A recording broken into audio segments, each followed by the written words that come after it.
Anyone that knows me or has watched GCN Tech over the last couple of years will know just how much I love tubeless tyres. Tubeless tyres, tubeless tyres, tubeless tyres, tubeless tyres, tubeless tyres, tubeless tyres, tubeless tyre. But as good as they are, they're not invincible and are still susceptible to punctures or cuts when you're out riding your bike. And at times it could look like you're leaving your tubeless tyre ready to go in the bin. But fear not, because in this video I'm going to show you some simple methods of how to repair a tubeless tyre, saving you money and getting you back on the road or maybe on the gravel bike. Fantastic.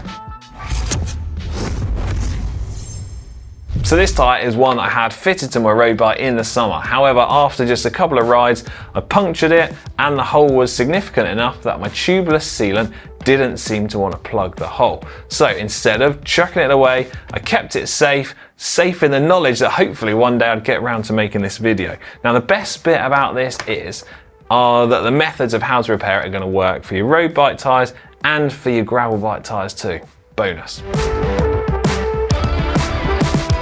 In most cases, the punctures that you'll get will be on the central tread part of your tyre, just like what's happened to me here. It could be cut, sliced, or something has pierced all the way through the tread. You could also be unfortunate enough to have some damage or cuts on the sidewalls of your tyre. Now that is a little bit trickier to repair, but we'll get onto that in just a minute.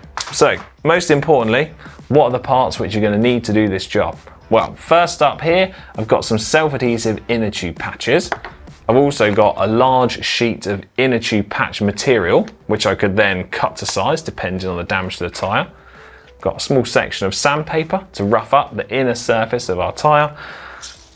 Got some tyre boots, which are similar to inner tube patches, but a little bit tougher. I've also got some flexible adhesive, some scissors, should I need to cut those patches down to size, and then finally some disc brake cleaner, or you could just use isopropyl alcohol, and some cloths to keep everything clean and tidy.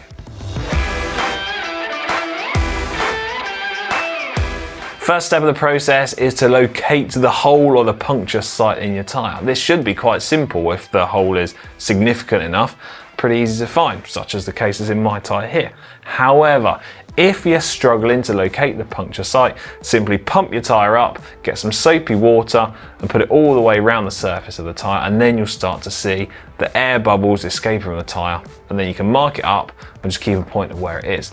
At that stage of the process, it's a case of deflating the tyre, removing it from the wheel and cleaning it up as best as you can, because after all, we don't want sealant going everywhere, making a right old mess out of the situation. Thankfully, as you can see, I've already skipped a few steps to those ahead, and I'm here with a tyre where I know where the puncture is and it's cleaned up, ready to go. We've got it nice and clean and dry so that the adhesive in our patches or the flexible one which we're going to apply over the top is going to stick as best as possible to the inside surface of our tyre. So the site where the puncture is on the outside of the tyre looks to be a reasonable size cut. However, if I turn the tyre over, on the inside, it's actually a fairly small hole. So what we need to do is rough up the inner surface around where the puncture is, larger than the size of the patch that we're going to use. Now, if you've got some pre-glued patches, such as this little kit that I've got here, quite often included will be a little section of sandpaper, or you can just use the same stuff that you'd get from a DIY or hardware store. All we're aiming to do is just scuff up the inner surface of the tyre ever so slightly. Don't try and go crazy on it, because you'll very quickly work out that you'll be down to the tyre cords and the tyre casing. So just light enough to scuff up the inner surface and work your way all the way around. Now, if you're unsure how much to rub it down or the size of the area that you need to do, just get the patches that you're going to do, offer them up for size, and then you can see how much surface area you need to scuff up. Pretty simple, eh? So these are the self-adhesive patches that I've got. Now in this instance, they're a large enough size that they'll cover the puncture site adequately, and they're just the same product as what you'd use to repair your normal inner tube. If, however, you don't have any self-adhesive patches or you prefer not to use them, then in this instance I could get my sheet of puncture repair material, simply take my scissors and cut it to the size and shape that I need to repair the puncture that's on my tyre. So with that in mind, the next thing I need to do is look to clean up the area that I've just sanded using either our disc brake cleaner or isopropyl alcohol and some cloth. The reason we want to do that is to make sure it's as clean, dry, free from oil and dirt as possible, so that the adhesive we're using can work as best as it can, because after all, we don't want this patch coming off again.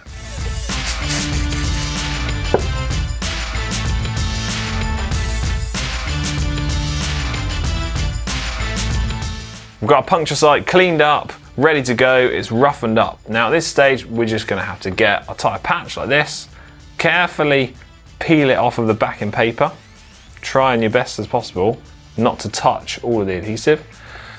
Open up your tyre and place it centrally on the puncture site. So go like that, located centrally, doesn't matter what orientation you place it down on, and then firmly press it all into place, smooth it out, make sure there's no air bubbles. Now this would be a great time that if you have a clamp, a spring clamp, you can simply put it over the top and leave it to dry. And it's important here, even if you're using a self-adhesive patch such as this one, or if you're using a patch which you've cut to size and then glue it in place, it's important to make sure you let the adhesive dry correctly. The self-adhesive ones will dry a little bit quicker, but if you clamp it up and give it a few hours to set, if you don't have any clamps, you can just place a heavy object on top of it, and then you should be pretty much ready to reassemble your tyre. Now, if the puncture site which you're repairing is a relatively large hole or a cut or a slice, in this instance, we would have maybe used a larger patch. But I would also recommend, for added security, once the patch has dried correctly, take a tyre boot, such as this one here, which is also self-adhesive, and place it over the top. That will add an added sort of structural element to the repair site, rather than running the risk of the patch having the air pressure get to it and gradually force it out from the inside. Once you've given the adhesive long enough to dry, it's simply a case of putting the tyre back onto your wheel, installing the tubeless sealant and pumping it back up to its normal pressure and how you would normally run it. And the best advice I would give is to do that the day before you plan on heading out for your next bike ride. That way you can pump the tyre up and leave it overnight to see if it loses pressure, or you could just double check your handiwork by getting some soapy water and placing it over the top. If the patch isn't working and air is leaking out, the soapy water will just bubble up, and then you can repeat the process and pay better attention to making sure that you've got the patch stuck down securely.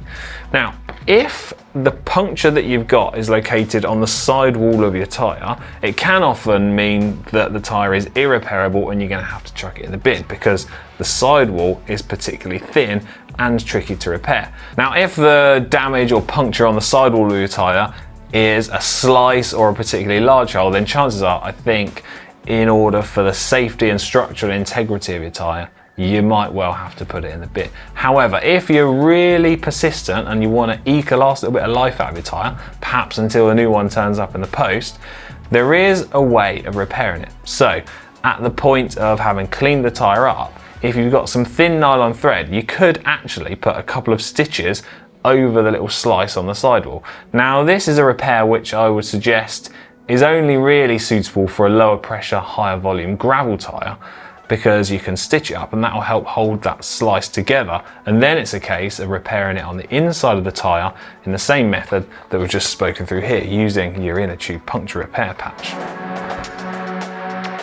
Now, if you're looking on the outside of your tyre and you can still see where that slice is and it feels like it's naturally going to want to try and open up a little bit, you can just take some of your flexible adhesive that we had for repairing the inside of the tyre and simply open the little slice up ever so slightly, and then get some of that adhesive in there and close it up and give it enough time to dry, and that'll help keep that little slice closed for a little bit longer and add a little bit of extra security to the repair that you've done.